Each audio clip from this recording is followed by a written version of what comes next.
Hey, it's Marty. There's a couple things that really have a lot of implications to our lives, and one of them is healthcare. And man, I'm doing something here that I just find so relevant and so important. I heard something this morning that scared me a little bit, that we're in this crisis in healthcare in America, and I know you've heard that, but we're going to tell you specifically using numbers and expertise and inside information to tell you about a really, really important hospital in a really, really important area that we have to save, quite frankly. And if we don't save it, it goes away. And if it goes away, we're in a bad place.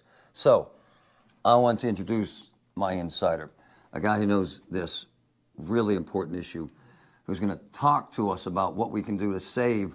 Well, how many employees do you have? 2,700 employees. Wow. Tell folks who you are and why we're doing this. Sure. Well, thanks for having me. Yeah. My name's Brook Ward. I'm the President CEO of the Washington Health System, and we're happy to have you here to talk about our serious situation. Washington Hospital. Washington Hospital is part of the Washington Health System. In this wonderful community. Absolutely. And let's be real, there's a real chance that if nothing changes, this goes away. Oh, absolutely. So we're, like a lot of healthcare providers across the country, we're struggling financially. So we can't increase prices like most industries. And so our revenue is essentially flat. So you have increase in expenses mainly due to inflation and wage increases. And so you have these expenses going up, revenue flat, and it's driving most healthcare providers and hospitals into a negative situation. Ours is no different. And so now we're losing money dramatically, the entire organization. And so it's very possible in the next couple of years, if we don't do something different, the entire organization goes away. The Washington Hospital, the Washington Health System Green, all of our physician practices, our ambulatory sites, over 30 locations across Washington and Greene County would go away. 2,700 people would lose their jobs. And our community would lose critical healthcare services. That's why we're taking this initiative to partner and affiliate with UPMC to secure jobs, secure healthcare, and make sure our community is made whole. What he just said scared the hell out of me when I first heard this. This isn't hyperbole. This isn't hype. This is real, isn't it? Absolutely, it's real. The good news is we brought in a consultant to take a look at this. We told him the idea at the time, the plan, what we wanted was remain independent. We said, look at everything. No hold bards, no sacred cows. Right. Tell us what we can buy, sell, acquire, grow, get rid of, improve, whatever, to stay independent. He came back, the company, the nationwide consultant came back after 6 months and said, the good news is well-run business. The bad news is there's no slow-fat rabbits. And so what that meant then was we're not going to survive if we don't make a change. So we started running the numbers. If we did nothing, we have 2 to 3 years before we're in serious trouble. And as you heard me say earlier today when we talked, 30% of all hospitals across the country and in the Commonwealth are at risk of closing in the next 2 to 3 years. Hold on, folks. What he just said scares the hell out of me. A third of the hospitals could close. A third of the hospitals. Wow. Yeah. So let's take a little walk here. Absolutely. If we compare this wonderful hospital that serves what? Could be 10,000 people, 10,000 patients. Oh, we have 50,000 people that go through the ED every year alone, just in this building, not counting 50,000? Yeah, not counting what we do down in Waynesburg. We see another almost 15,000 people in the ED there. We have over 75,000 people go through our primary care offices. The list goes on and on and on. We deliver 500 babies here a year, hundreds of surgeries, cardiac care, open heart surgeries, all those kind of things. So if we're going to put this into perspective, let's make this hospital, in this hospital system, a cancer patient. This is stage 3, stage 4 cancer, right? Right. Right? Right. The patient dies if something doesn't happen. Right. Or in different terms, we bleed out. Wow. You think about it in those terms, right? So we have a serious injury, right? Yeah. We need to secure that wound and take care of it. If not, we're going to bleed out here. We're going to burn through the resources, and the organization's going to die here in front of the community. And then we're going to lose those 2,700 jobs, and we're going to see the economic turmoil that's going to have on our community. We're the largest employer in Washington, Greene County. So this is unbelievable news to me, and it makes me sad. So the public's going to say, what are you talking about? I pay so much for health care. These doctors and nurses make all this money. What the hell's going on? Explain to people what's going on. Are we going this way? Cool? Yep. Well, I think what's going on here is obviously healthcare, no doubt, is expensive, right? Right. I mean, it's an expensive endeavor. And I think hospitals and doctors get blamed. You do. Doctors, and administrators. Yes, and administrators. Right.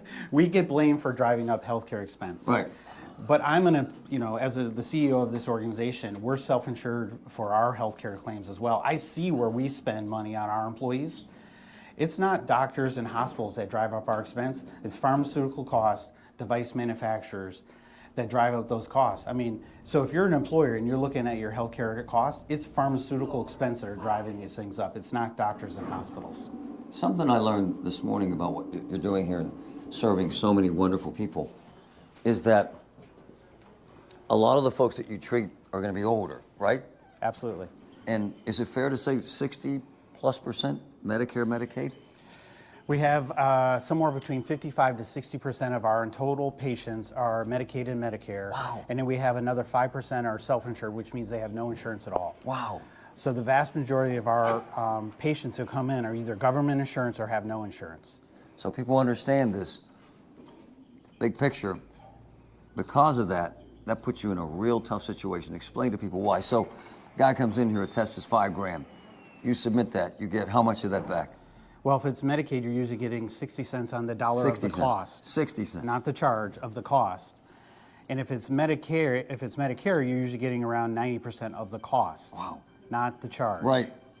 So when you say the charge was $5,000, right, the cost might have been $3,000, right, and we're getting 90% of that. So you're losing money on every Medicaid and Medicare member, and of course you lose every nickel on someone who has no insurance at all. You have what? 2 years kind of cash. Is that fair to say? Yep, about to keep it floating. 2 to 3 years, depending on what dramatic steps we take. We could eliminate some service lines, but that doesn't get rid of the inevitable situation. It just delays it by a little bit. Brook Ward, he's the big boss around here, quite frankly, and this has to be really stressful for you personally to see this going on. Well, it's not fun. I mean, you don't go into a career like mine to try and shut an organization down, lay people off, cut services, those kind of things. You go into healthcare to help people, right? This isn't helping people. This is the opposite of helping people. And so, of course, it's stressful. So how many babies delivered here in a year? Well, there's over 500 delivered here a year. Will that go away? Absolutely. Wow. Fast, early, soon, when? Well, I think if the federal government and the state stop this acquisition, we'll have to seriously look at shutting service lines down later this fall or winter to start to delay. Later this fall? Yeah. I mean, the faster we act, the better, right? Because we're bleeding out. Using that analogy we talked about, we're bleeding out, and so you can't delay, right? If someone was here and they had a traumatic injury and they were bleeding, you'd put a tourniquet on immediately. You wouldn't wait a year or two, and that's the kind of scenario we're talking about. You'd have to take steps pretty quickly. We don't want to do that, right? You don't want the community to go without these critical services, but that's why we're taking these steps. This partnership, this affiliation with UPMC would allow every one of these services to stay in place for the next decade, if not beyond. So here's the pitch on that, what he just mentioned, this affiliation with UPMC in essence, and they've promised, is it $300 million in investment? Exactly, right? $300 million over 10 years. Right. Our normal capital budget that we would spend prior to COVID used to be $12 million. The last couple of years it's been 8, 6, and 4 because of our financial crunch. And so this is well beyond even our best years. And they're planning to make this a hub, which means it's going to be a hospital that's going to grow. And if they're really going to make it a hub, which I believe they will, and it's in the definitive agreement, which means it would be required to happen, they have to spend that money. So you have this $300 million investment to grow the facility, expand healthcare services in the area, keep and grow jobs. It's a win-win for everybody. So the argument is, we're headed this way? Yep. The argument is that this is big medicine, big pharma, and all they're doing is increasing their footprint and jacking around consumers and patients. So the Attorney General comes in, Pennsylvania Attorney General, and the FTC, which, by the way, they should look at every transaction. Absolutely. That's their job. But let's be honest, man. They're making this onerous. I mean, they're making this insanely difficult for you. So people understand what I mean by that. How many documents have you had to give them so far? So far, we've pulled over 4 million documents in preparation to submit this to the federal government. No, I'm laughing. And that's counting. It's still growing every day as we collect the information. So I got information this morning that says they want record of every inpatient and outpatient that you've seen. Going back years. Years. Years. Right? Absolutely. Is that even possible? Well, we're pulling it. Wow. And the window's closing on this. You can't do this in a couple months. Well, we're going to have to, and we're doing it, and so we're going to have to pull all the information on that. Every payment we receive from every payer, payment ever, for every outpatient, every inpatient, every ambulatory visit, going back to years. 2019 up till, Yep, right? Yep, absolutely. Every piece of information on every employee we've ever had for years, where they lived, what job they had, how much they made, et cetera. And I'm trusting that the government can keep that data secure. Wow. Brook Ward is the chairman and CEO of Washington Hospital here. I'm angry about this. Are you a little bit? Absolutely. Yeah. Right? I mean, you trust leaders to do the right thing. And I understand in our country we have a distrust of leaders naturally right now, right? But you trust leaders to do the right thing. I believe in my heart, because I saw it firsthand, that our board has made the right decision. They've looked at our situation. They don't want the organization to bleed out. So they went through a deliberate process to find the right partner to make sure we keep high quality healthcare local, Right. we keep every job local, and we found the right partner. And we've done that. So now to have this arbitrary delay put on place just to make it difficult, essentially. Hold on, you said just to make it difficult. Do you think this is to make it difficult? Like, Well, almost malicious. the government has put additional rules in place over the last year to make these kind of transactions more difficult. The logic being you're less likely to even try and pursue it. So it's essentially a tax, basically, a burden, an administrative burden to try and dissuade you from trying to do it. The more hurdles they put in place, the less likely you're going to do it. But as you heard earlier when we were talking to Brandon, rural hospitals like us, we have two choices right now: close or consolidate. Close is not an option for our community. And so we need to find partners, we need to find ways to survive, and this is a way to do it. Having the regulatory agencies review it makes sense, but arbitrarily block it, preventing healthcare from staying in the community, is not the right move. This scares the hell out of me. What about the argument is you just haven't gone out and find someone else other than UPMC? Why don't you go do that? Oh, well, we looked at numerous different, we started our search by looking at the entire country. All of the potential, we talked about everything from Amazon to Walmart's to the Aetnas, the CVS's, you name it. We narrowed that down then to what made sense, of course, using a national consultant. And at the end of the day, there were 3 local healthcare providers that made most sense, that could provide quality to our community, that would be committed to be here, who could help provide a sustainable financial model for us. And we went to them and got proposals, and we got the best deal. The proposal we have now through UPMC is the only one that would maintain the hospitals for the next decade, maintain every service line we have for the next decade, hired every single employee, bar none, without a pay cut, without a change in benefits, right? And so you go back to what the board, when they made a decision to give up independence, what was important to them was we keep high quality healthcare local and we keep as many jobs as possible local. This deal gets this done. The other proposals do not get that done.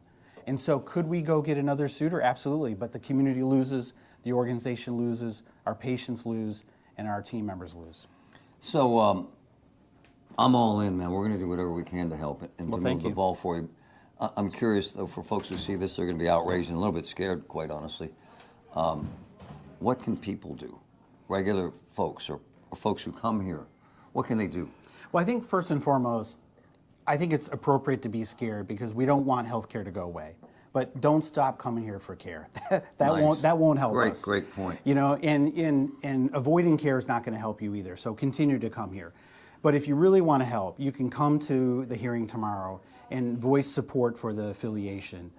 And then you can help contact your legislator, contact the AG's office. Yeah, but beyond the hearing, which will be over in a day, and a lot of folks won't do that, you got to raise hell with your local leaders, do you not? Absolutely. You have to demand that this doesn't happen. Absolutely. We need their support, and getting the community support to help make that happen will be beneficial. I've talked to a lot of insiders in the business. This is not hyperbole. This is not, they're not trying to scare you with facts that aren't clear and aren't real. This is legitimate danger, right? Absolutely. There's a hospital in the Commonwealth that just a couple months ago started a GoFundMe page, asking the community to give them money because they couldn't make payroll. And we know of a couple other rural hospitals in the community that have gone to the state saying they need help in the next... GoFundMe. Oh, gosh. And there's been a couple other hospitals in the state who have gone to the state of Pennsylvania asking for money, or they're going to close within months. So we're not to that point, but we've taken a proactive approach saying we have a couple years, but that's all it is a couple years. And you don't want us to wait until we're down to the end and we've bled out and now we're asking for help. We've come forward with a proactive plan to save the organization, keep healthcare, keep jobs, but we got to get through this. We're all in. I am very upset about this. It's very unsettling for anyone that relies on this hospital in this region, and everybody does. We're going to do everything we can to make a difference here because it matters, because this is actually life and death stuff. Absolutely. And we're standing in our ICU right now. This is a critical service that would go away, frankly, if the hospital and the organization goes away. Well, and if a woman can't have a baby here, where does she have to go to have a baby? Well, if maternity goes away, we'd have a maternity desert here. So the option would be desert? all the way down to Morgantown. What? Over to Jefferson Hills or up to St. Clair. Wow. And, we want the best for our young women and mothers in our neighborhoods, right? We don't want them to have to travel an hour or more to go get care. Thank you, sir. You're my Thank man. you. Absolutely. We're all in. Folks, this is real. Stay tuned.